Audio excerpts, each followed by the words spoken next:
Sexological Bodywork, c'est un terme qui est encore assez nouveau, un métier qui est en train de se développer, qui vient des États-Unis à l'origine et qui a été développé par Joseph Kramer.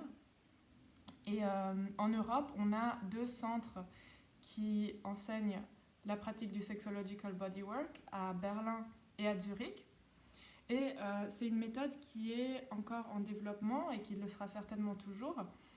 Selon les personnes qui le pratiquent, on a différents focus.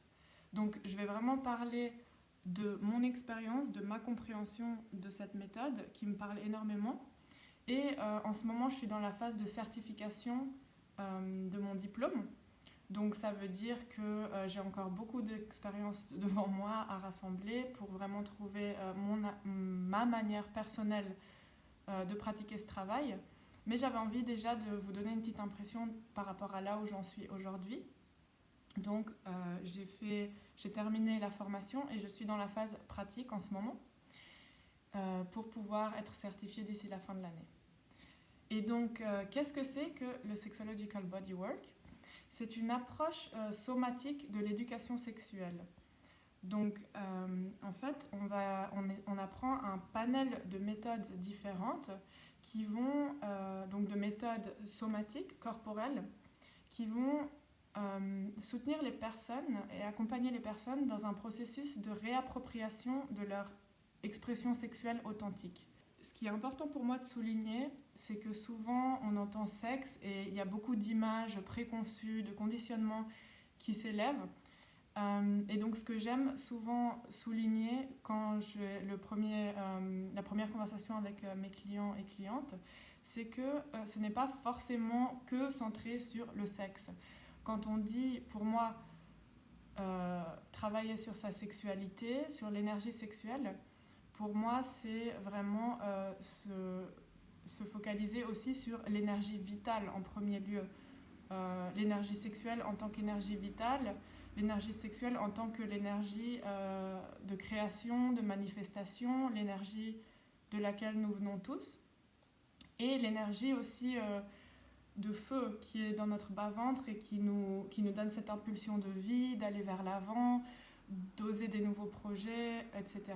Quand une personne s'intéresse à travailler avec Sexological Bodywork, elle peut venir avec toutes sortes de thématiques différentes en lien avec cette question quel est mon lien à ma vitalité, quel est mon lien à mon corps, quel est mon lien à mon plaisir, mon lien à ma spiritualité, mon lien à mon partenaire, à mon amour-propre, à mes limites, à mes désirs, etc.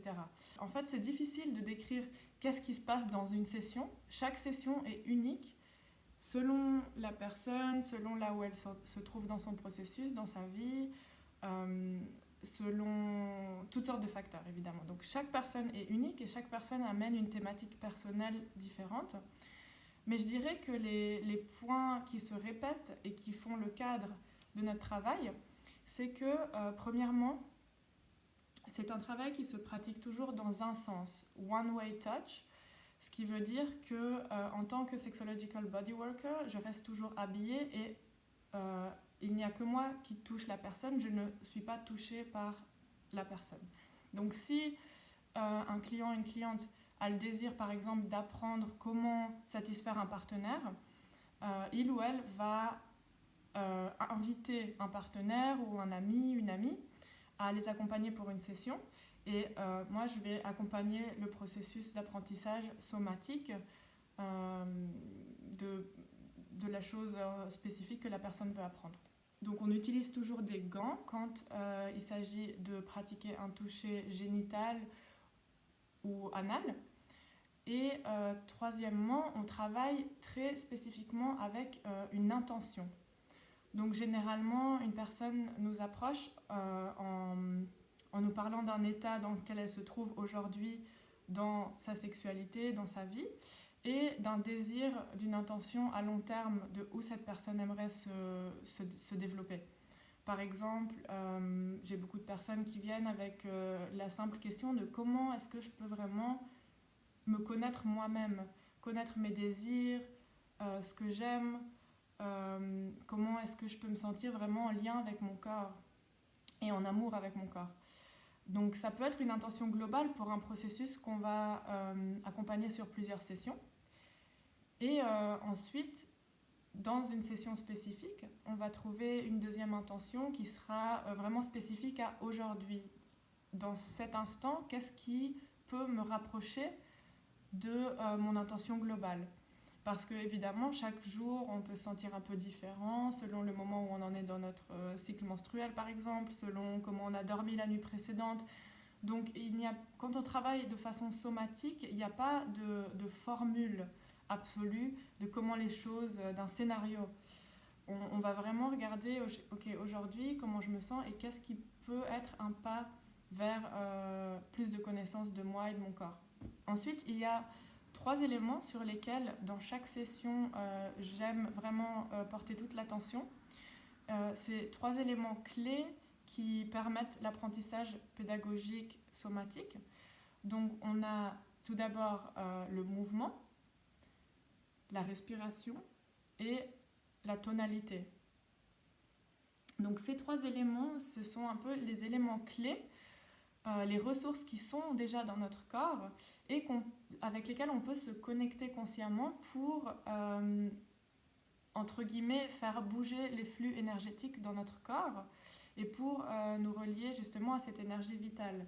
Et consciemment apprendre en fait à se connecter avec cette énergie vitale, avec notre désir, et utiliser ces différents aspects, respiration, mouvement, tonalité, en combination, pour petit à petit, consciemment pouvoir bouger l'énergie vitale à l'intérieur de notre corps et petit à petit apprendre à vraiment habiter notre corps pleinement.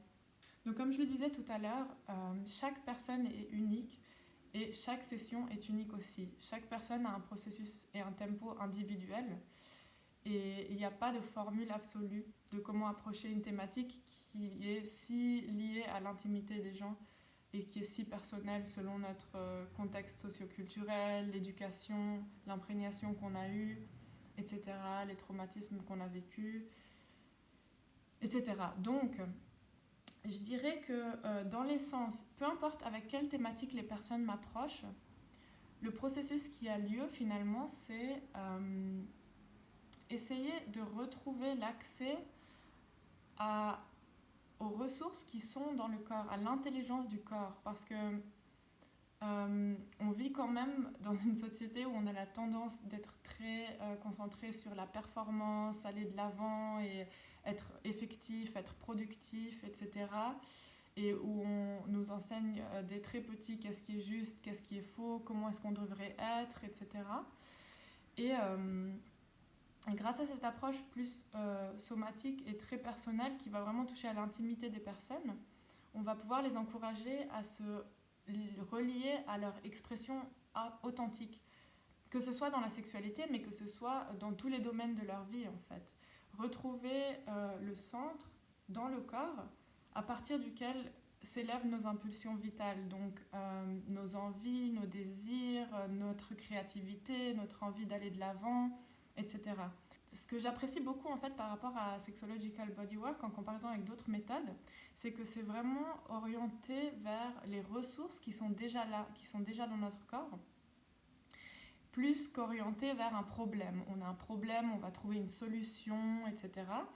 Et on va faire une psychoanalyse de l'enfance et des traumatismes. Non, on va bien sûr parler, avoir un échange, mais on va vraiment toujours se référer à l'ici et maintenant. Qu'est-ce qui est possible ici et maintenant quand tu vas te reconnecter à ta respiration, à ta voix, à ton mouvement, et on va regarder quelles sont les ressources qui sont déjà là dans ton corps, comment tu peux en devenir conscient et comment tu peux les utiliser intentionnellement vers ce à quoi tu aspires dans ta vie. Voilà, donc j'espère que ça pourra vous aider à avoir un peu plus de clarté par rapport à ce qu'est Sexological Bodywork. Et au cas où il reste des questions, il y en aura sûrement, parce qu'il y aurait tellement de choses à dire. J'ai essayé de survoler ce qui me venait sur le moment. Mais si vous avez encore des questions, n'hésitez pas à me les mettre en commentaire et à me contacter. Je suis toujours contente de parler de ce sujet. Et d'autres vidéos viendront selon ce que j'observe, selon les gens me demandent, etc., ce qui se répète. Voilà. Merci pour votre attention.